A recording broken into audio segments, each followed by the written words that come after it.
Hi, I'm Josh. I'm here with Devin, Matland, Justin, and Zach, and today we're going to be talking about the ethics of animal rights. So before we get started, I want to talk about a couple definitions here. There's a difference between animal rights and animal welfare. Animal rights means that animals deserve certain kinds of considerations of what is in their best interest. So it recognizes that animals are not ours to use for food, clothing, entertainment, or experimentation. Animal welfare, on the other hand, allows for some of these uses as long as humane guidelines are followed and there's a certain standard of care that is met for the animals. So moving forward, we're going to discuss some of the animal rights and welfare acts that are currently in place, and then we're going to focus on two main areas of animal rights. The first one being animal testing. So there we'll talk about some of the testing methods, some of the benefits and advantages we've gained, some of the drawbacks and disadvantages from animal testing, and some of the alternatives. And then we're going to discuss the second area, at raising animals for food.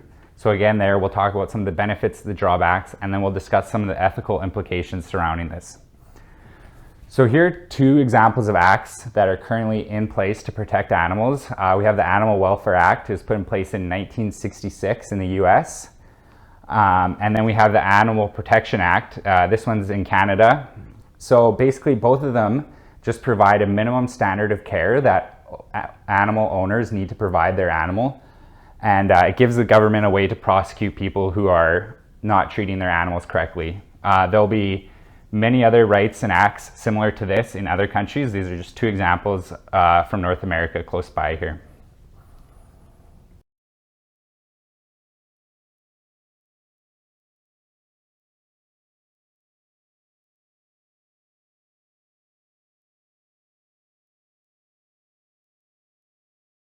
This slide will be looking at wildlife applications. The first example being epidemiology studies at the U of S. These include chronic wasting disease in deer and tularemia in ground squirrels. The testing methods for both of these include taking data from a small sample of the population, and then looking at conservation genetics. Calgary Zoo programs are a good example. They have breeding programs for at-risk species, including northern leopard frogs, whooping cranes, and burrowing owls. Now looking at clinical applications, we'll use two groups from the University of Saskatchewan that are currently using animal testing in immunology and oncology. The first being the Vaccine and Infectious Disease Organization, which has made news recently because of their work on a COVID-19 vaccine. Animal testing in immunology is used as a preliminary step to ensure vaccines are safe and effective enough to be used in human clinical trials. Animal testing is also used by the Cancer Cluster at the U of S to study how tumors grow and how different treatments affect cancer cells.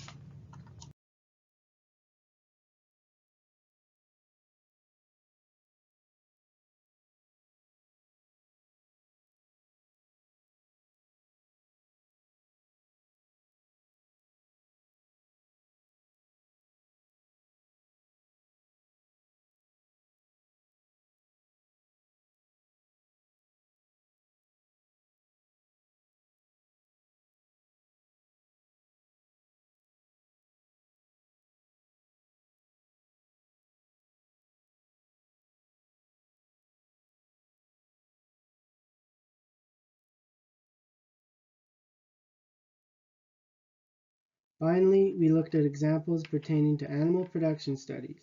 The examples on this slide include genetics, breeding programs, and animal nutrition. The example on genetics and breeding programs focused on using data collection to improve dairy cow reproductive performance. Some data taken included calving intervals, insemination data, and hormone measurements in milk. Moving on to animal nutrition, an example of animal testing is salmonella control in pork. Again, methods for this testing would be taking data from samples of different populations. Throughout history, scientists have been experimenting on animals to further their research. Some of the discoveries made using this research have saved lives and helped give us a better understanding of our world. There's a timeline here of some of the key discoveries made through animal testing, and I'll highlight a few. In 1880, Louis Pasteur was studying sheep that had been infected with anthrax. He used this research to help develop the germ theory, which changed how we thought about diseases and cures. In the 1920s, Frederick Banting was studying the purpose of the pancreas in dogs. This led to him discovering insulin and realizing it was an effective treatment for diabetes. In 1957, the first animal was sent into space to test the effects of microgravity on a living organism. These tests determined it was safe for humans to go to space. In 1960, a heart valve replacement surgery was pioneered on animals first, and the methods perfected before it was successfully performed on a human. There are many other areas of research that have benefited from animal testing. You can see them listed here, and I'll highlight a couple of them. The method for storing blood to be used in blood transfusions was perfected first with animal blood before being used in humans. Some types of chemotherapy were tested first on animals to determine their effectiveness. Our understanding of malaria and how it's transmitted was increased through testing on mosquitoes. And many of our organ transplants and other surgeries that humans do was perfected first on animals before they were performed on humans. It's also important to note that many of these diseases also affect animals. So when we're doing research to discover a cure for humans, that research can also be used to help discover a cure for the animals that are being tested. Now for some arguments against animal testing. PETA released a statistic from the National Institutes of Health that 90% of experiments done on animals don't lead to human treatments, and 95% of pharmaceutical drugs tested on animals don't work for humans. That's a lot of wasted testing on animals. And as well, with recent testing for COVID-19 vaccines, it can be shown that animal testing can be skipped completely and go right to human trials. There were drugs that tested safe for animals but not for humans, such as Vioxx, which was an arthritis medication that had a protective effect on hearts of mice, but caused more than 27,000 heart attacks and sudden cardiac arrest before being pulled off the market. And thalidomide, which was a sleeping pill that caused birth defects on 10,000 babies, but only tests with extremely high dosages caused birth defects in animals.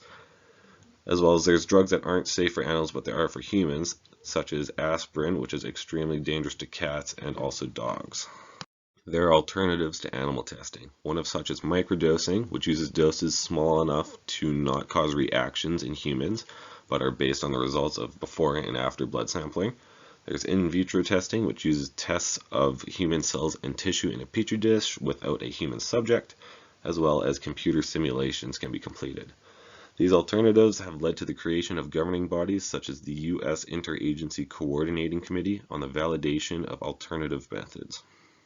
As for the ethical considerations of animal testing, we have the rights ethics, and the fact that humans have the right to life and liberty in choosing not to participate in trials that may cause them harm, whereas animals aren't able to do this. And for utilitarianism, testing on animals is beneficial to both humans and animals, which outweighs the suffering of a few animals. So since animal rights states that we may not use animals for food, we're going to discuss the impact this would have on humans. So the average person in 2014 consumed around 43 kilograms of meat worldwide compared to 23 kilograms of meat in 1961. So we can see that our consumption has about doubled over the last 60 years, and more livestock is required to meet this growing demand for meat. And the average American consumed about 124 kilograms of meat in 2017. So as I stated in the previous slide, global livestock counts are increasing rapidly, now over 26 billion in 2014, more than double of what it was in 1980, about 40 years ago. So while livestock counts have doubled, global population hasn't quite doubled, now at about 7.3 billion, up from about 4.4 billion in 1980. So the livestock counts are increasing a little bit quicker, just due to increasing demand in meat from each member of the population as well. So if we do give animals full rights, the first impact on humans that many people think of is diet and losing the ability to eat meat. So eliminating meat will greatly impact much of the population's diet, as livestock products are major components of their diet. Vegans and vegetarians are at risk of not having enough protein in their diet, which can lead to future health problems. Having a balance of vegetables and nuts can help combat this issue, but it's generally more difficult to meet protein requirements without eating any meat or animal byproducts. So there are 20 different amino acids that bond together in a chain to form a protein. 11 of these amino acids are produced by our bodies, and the other 9, the so-called essential amino acids, we need to get through food.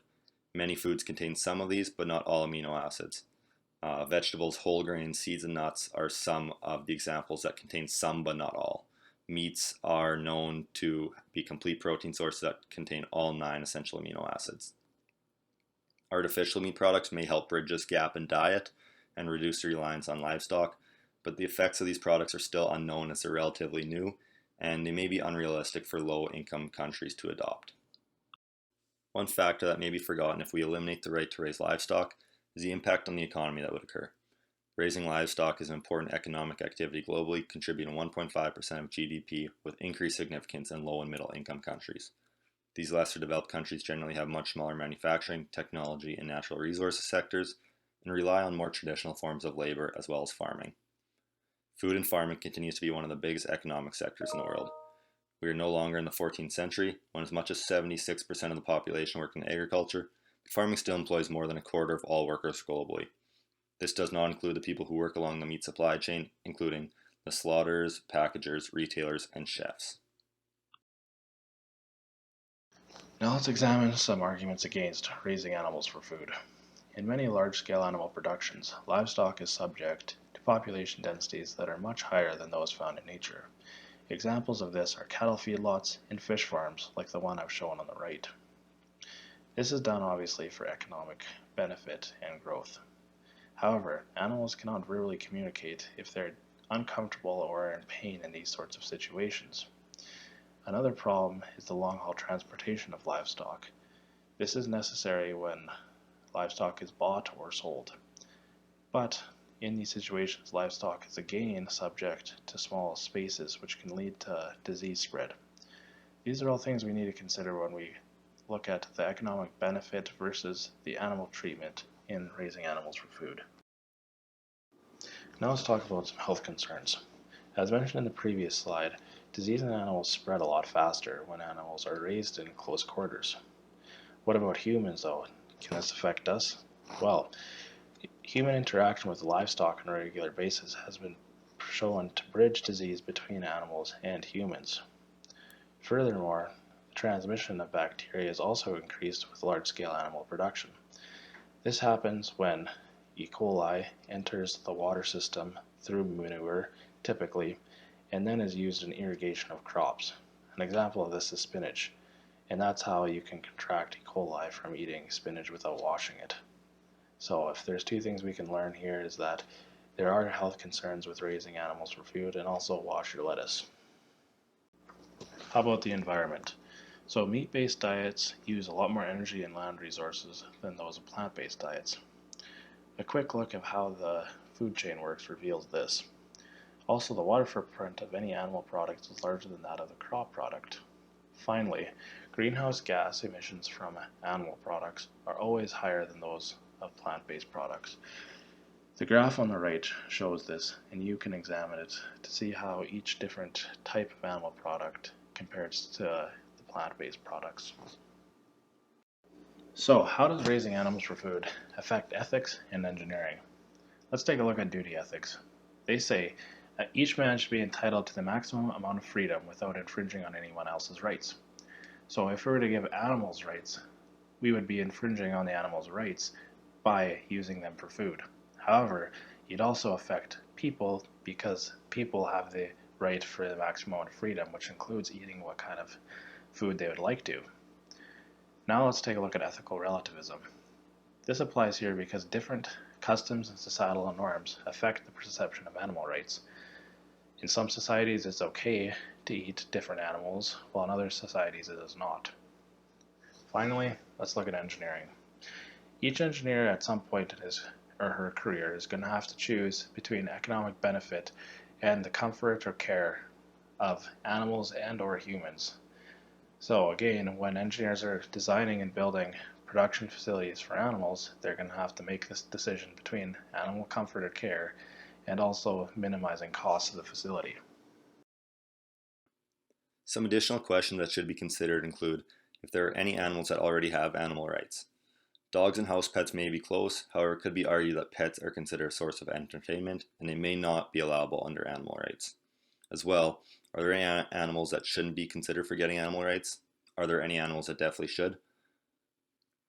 If we continue to not give animals rights and continue with just demonstrating animal welfare to the best of our ability, where do we draw the line? Which animals can be considered available for animal testing or food production, and which should not be? These are some of the top questions that arise when considering animal rights movements.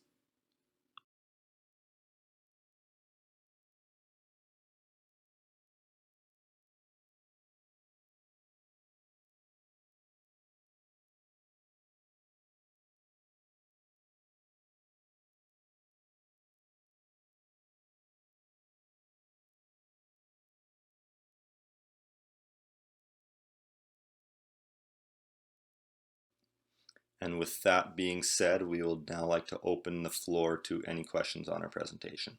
Thank you very much.